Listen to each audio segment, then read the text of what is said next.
इरादा जब जवां हो जाएगा, आदमी संग आदमी कारवां हो जाएगा, तू किसी के पाँव के नीचे तो रख थोड़ी जमी, तू भी सबकी नजरों में आसमां हो जाएगा।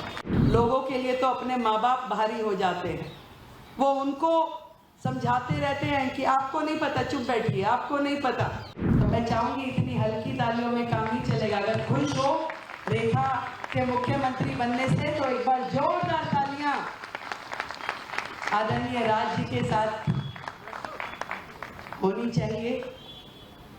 सच में एक अलग माहौल है, एक अलग कालखंड का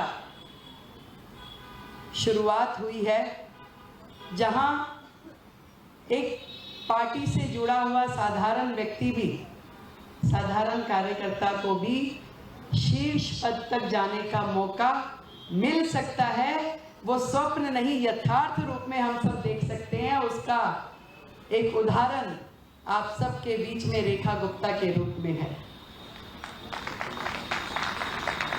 मैं यहाँ बैठी हुई पीछे तक के अपने साथियों के चेहरे देख रही थी। हर एक के चेहरे पे एक मुस्कुराहट, एक खुशी है। आज बधाई देती हूँ अपनी भारतीय जनता पार्टी के शीर्ष नेतृत्व को कि जिनके कारण से आज दिल्ली भर में और देश भर में मेरे साथियों के, कार्यकर्ता साथियों के चेहरों पे वो मुस्कुराहट है। उन्हें लगता है कि दिल्ली के मुख्यमंत्री वो स्वयं बन गए हैं। और रवि जी, जिन्होंने हम सबको धीरे धीरे करके चौपाल के इस बड़े प्रोजेक्ट के साथ जोड़ा, मैं ध्यान करती हूँ आदरणीय मदन दास जी को, आदरणीय भोलानाथ जी को। केदारनाथ जी और मदन दास जी के साथ काम करने का मुझे मौका नहीं मिला, पर भोलानाथ जी और रवि जी लगातार, हाँ भाई रेखा अगला प्रोग्राम कब है, तो 2-3 प्रोग्राम मेरे यहाँ हुए, पर वो एक्सरे स्कैनर पे जैसे अगली बार फिर जैसे अभी तालियां बजवा दी ना सबकी कि खत्री जी ये करेंगे, प्रमोद जी ये करेंगे, भाटिया जी ये करेंगे, तो ऐसे वो खोजते रहते थे कि अगला कार्यक्रम कब और कैसे होने वाला है, तो एक कार्यक्रम के तुरंत बाद अगला हो, इसकी चिंता उन्हें रहती थी। और रवि जी की बात जहाँ से शुरू हुई, मैं वहाँ से जोड़ना चाहती हूँ कि साथ चलने का इरादा जब जवां हो जाएगा, आदमी संग आदमी कारवां हो जाएगा, तू किसी के पाँव के नीचे तो रख थोड़ी जमी, तू भी सबकी नजरों में आसमां हो जाएगा। तो ऐसे 45,000 बहनों को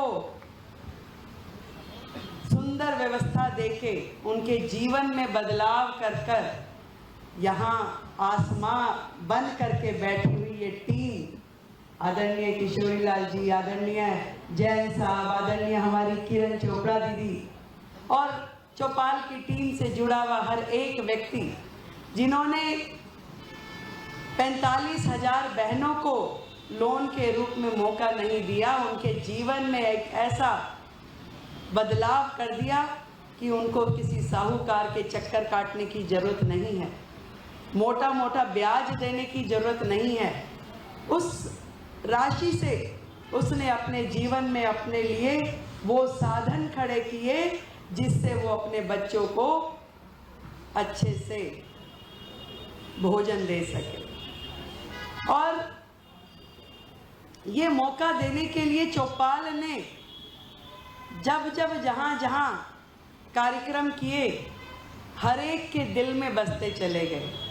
और शायद इस महायज्ञ में हमारा हाथ जो लगा, उसका फल हम सबको आज मिल रहा है कि इतनी बड़ी टीम आज दिल्ली का प्रतिनिधित्व करने के लिए आगे आई है।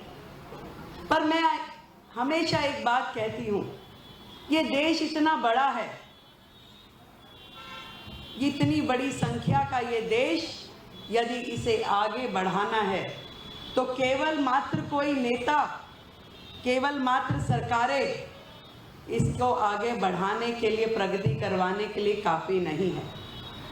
अनेक प्रकार की विपरीत परिस्थितियां हमारे देश में है। ऐसा देश जहां कहते हैं ना कि हर कोस पे वाणी बदल जाती है, हर कोस पे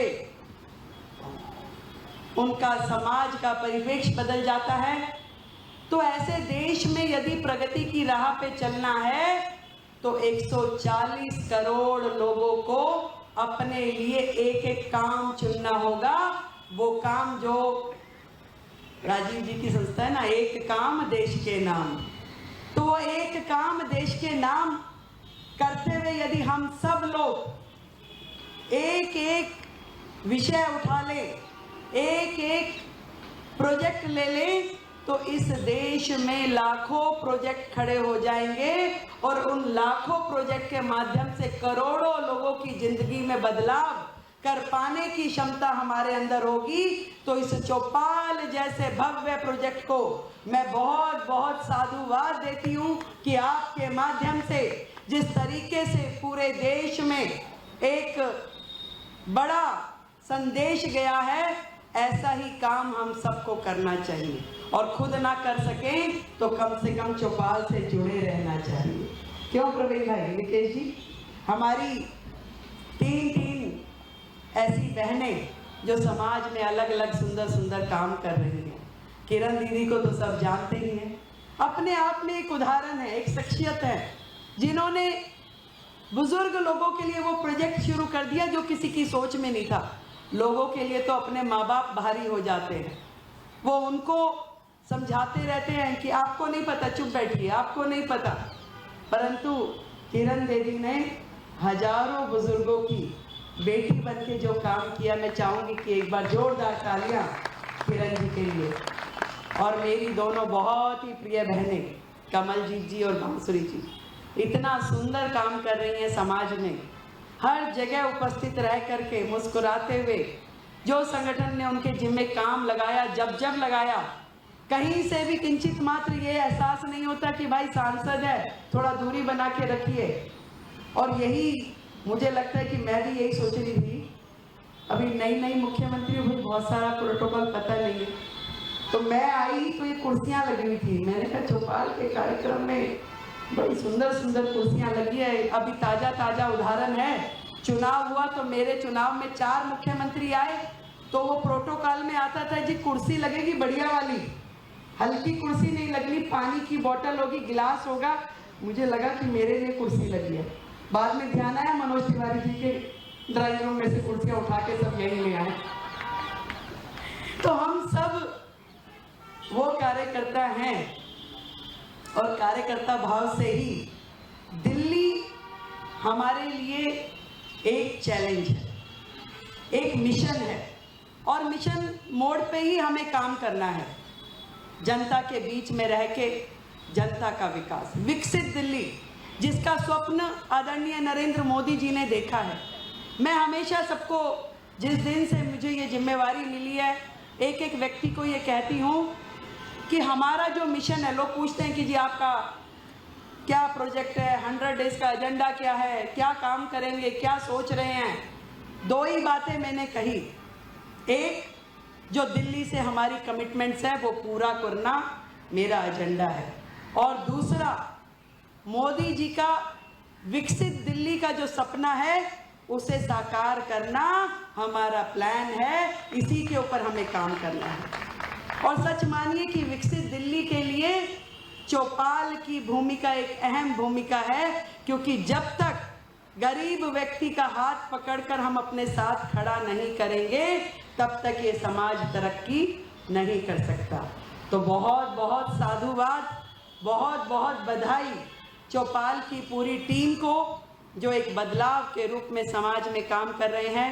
और यहाँ बैठे एक एक व्यक्ति जिस भी रूप में जो चौपाल से जुड़ा है उसे भी मैं बधाई देती हूँ। ईश्वर करे आपके माध्यम से लोगों की जिंदगी में ये सुंदर बदलाव होता जाए और हमारा देश प्रगति की राह पे इसी तरीके से बढ़ता रहे। जय हिंद।